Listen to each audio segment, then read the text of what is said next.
Life ಎಲ್ರಿಗೂ ಒಂದು opportunity ಕೊಡುತ್ತೆ. ಅದು ಸುಲಭ ಇರಲ್ಲ, ಚಾಲೆಂಜಿಂಗ್ ಇರುತ್ತೆ. ಆಗ ನಿಮ್ಮ ಫೀಲ್ಡಲ್ಲಿ ಅಪ್ಡೇಟ್ ಇದ್ರೆ ಸಕ್ಸಸ್ ಗ್ಯಾರಂಟಿ.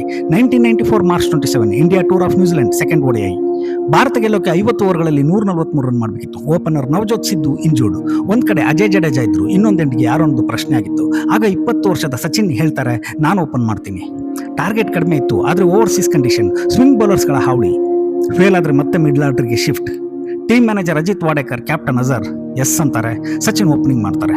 ಮುಂದೆ ಆನೆ ನಡೆದಿದ್ದೇ ದಾರಿ ಅನ್ನೋ ಇತಿಹಾಸ ನಿರ್ಮಿಸ್ತಾರೆ ಸಚಿನ್ಗೆ ಓಪನರ್ ಪಟ್ಟ ಕಾಯಂ ಆಗುತ್ತೆ. ಭಾರತ ಕ್ರಿಕೆಟ್ಗೆ ಹೊಸ ಆಯಾಮ ಸಿಗುತ್ತೆ. ಬಹುಶಃ ಅದಕ್ಕೆ ಮೊದಲು ಯಾವ ಭಾರತೀಯ ಓಪನರ್ ಕೂಡ 100ಕ್ಕಿಂತ ಹೆಚ್ಚಿನ ಸ್ಟ್ರೈಕ್ ರೇಟ್ನಲ್ಲಿ 50 ಮಾಡಿರಲಿಲ್ಲ.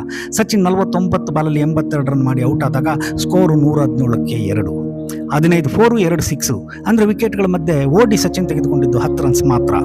Dream start for any opening batsman. ನೀವು ಅಷ್ಟೇ, ನಿಮ್ಮ ರಂಗದಲ್ಲಿ ಅಪ್ಡೇಟ್ ಇರಿ, ಸಕ್ಸಸ್ ಕಾಣ್ತಾ ಇರಿ. Thank you.